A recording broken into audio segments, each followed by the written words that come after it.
With me on the phone right now, I have Venus DeMilo of the classic Nickelodeon kid show, Salute Your Shorts. Venus, welcome to the Time Machine. Thank you so much for having me. How you doing?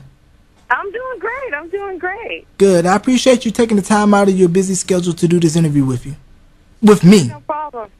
All right. Now let's go ahead and get this started. When did you first get hit by the acting bug?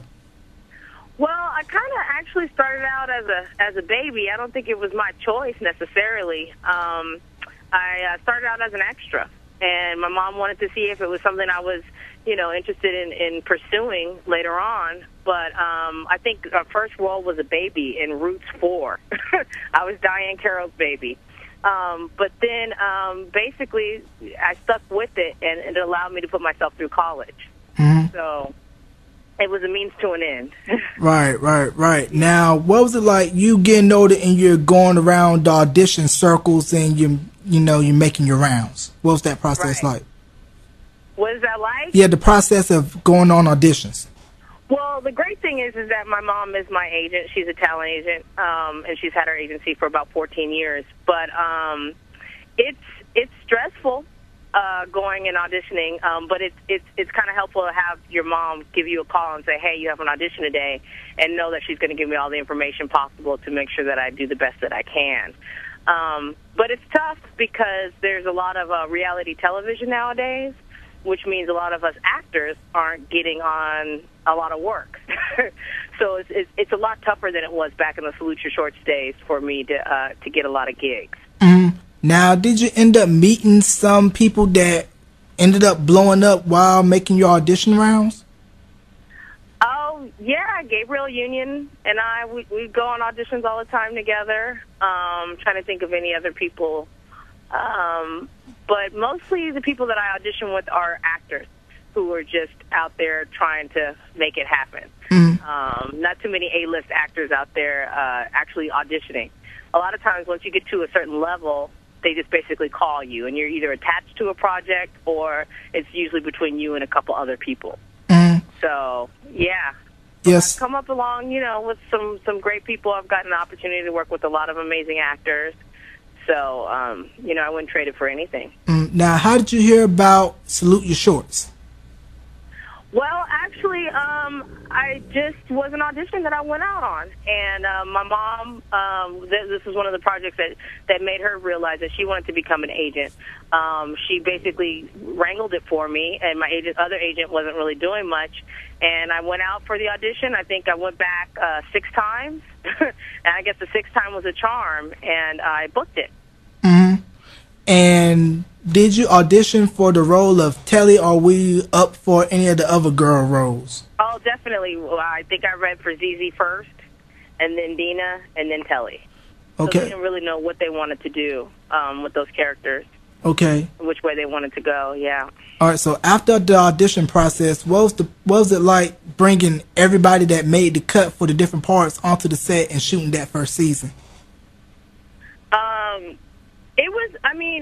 It was a new experience for all of us because, we had our own set. It was kind of different than all the other Nickelodeon shows. It's like we were kind of independent. But being able to be on a camp show, it was like we were always outside. So like two or 3 days out of the week, we had class outside. We were on campgrounds and stuff. It was a lot of fun growing up and being a part of that TV show. Now, who did you guys ever interact with the guy that was the voice of Dr. Khan? Because he was never seen on the show. Yeah, no, he's I actually never met him, no. So, they did that voiceover, and, I never got to meet him. He's a very famous actor. I can't remember his name right now. Ben something. Mm-hmm. And after shooting that first season, did you guys expect for the show to really take off like it did? Because it was one of Nickelodeon's most popular shows. Yeah, no. I think it's become something of a cult hit years later that people remember the show and that it's going to be great. We just did, we did a season and then they called us back for another and we did another one. And it was like, okay, great. It was just a job and something that we did. It would have been great if we could have continued, but it just is what it is, and it was a great time. Right. How come there was only 2 seasons of Salute Your Shorts? I don't know. I think Nickelodeon kind of took a different turn and the way that they're doing their shows, you'll notice there's not that many shows like Salute Your Shorts on there anymore. But I don't have any idea. I know that the company that production company that produced our show is no longer in business, so I don't know if that had anything to do with it or if it just had run its course. Mm. Now, did anybody end up getting an awful waffle? I mean, I think we kind of, because we were left to our own devices all the time, I think we've done mean things to each other as a cast, you know, chasing each other around and stuff. But, you know, I couldn't even tell you what an awful waffle is. I mean, I know what it involves, but I can't tell you what it is. Right. Are there any other secrets behind the Lake of Anawana, like cast crushes or any incident of going to the mall and getting recognized? I couldn't even. I mean, you know, we're not that much in touch with each other that much anymore.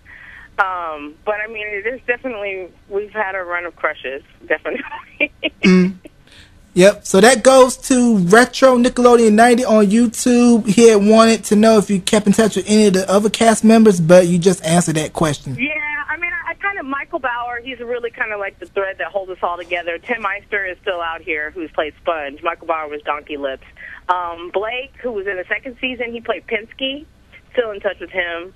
And Heidi, I'm still in touch with. Not so much Danny. I know Danny, he played Budnick. But, you know, we've all grown up now. I mean, some of us have kids, which is crazy. I don't, but some of the other people are. A couple, I know, Ugly Kirk, he has a kid, too. I don't know if he has two or not. But, yeah, I mean, we're all grown up now. So it's like, you know, it's on to the next thing. Right. And I believe there was an episode on Salute Your Shorts where you had, I think, Suleiman Grande, I think that was his name. He played in Ghost Dad, and he later went on to play in Saved by the Bell, the new class. For some years now. Yeah. Yeah. But he was a friend of mine, actually. He was he was doing some recording work. I was like one of his backup dancers, I think, back in the day too. So when he interviewed for the show, I was like, "Oh, you got to get him in here," because I had history with him. So okay. Yeah, but I haven't talked to Salim in a hot minute. Wow. So after Salute Your Shorts, what did you end up doing after that? 'Cause I know you had a recurring role on Family Matters. Yeah. So I did a lot of episodes of Family Matters, Sister, Smart Guy. And I did, you know, tons of commercials. I did a Life with Eddie Murphy and Martin Lawrence. That was a great opportunity. And I've done a lot of other television work. So after Salute Your Shorts, you were doing all those other shows, and right. What? And going to school and getting my degree in film production, which I used to go to the Sundance Film Festival. I had a short film in the Sundance Film Festival, and you know, just kind of move on from there. But I still always have an interest in film production as well as acting. Now, what college? Which worked out really good.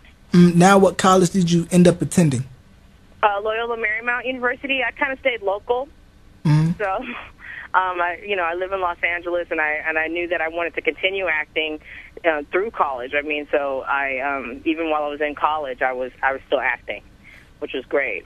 And going to high school out here also allowed me to continue my acting career while I was younger.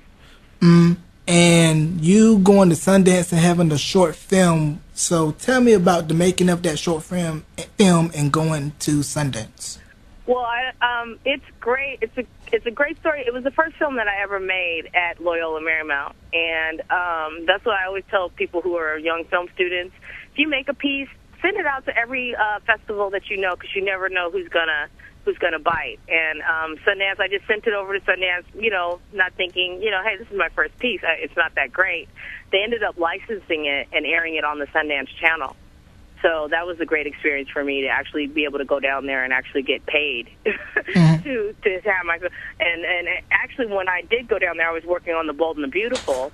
I had a nice little run on The Bold and the Beautiful, so it was great to be able to fly from the set and then, you know, go to Utah and do the whole festival thing and then fly back to LA and get back on the lot at CBS. So it was a lot of fun. It was a great experience for me. Now, being on The Bold and the Beautiful, a very well-known soap opera. So, was there any difference from going from Salute Your Short, Sister, Smart Guy to a soap opera like Bold and the Beautiful? definitely. The sitcom format is different than like the Salute Your Shorts format, which is really different from the soap opera. Soap opera, you shoot one episode a day.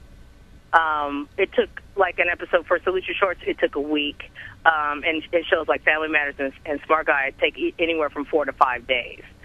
So when you got to cram all of your studying into the next day, and their day starts really early, like at 5 or 6 o'clock in the morning, you only get one take.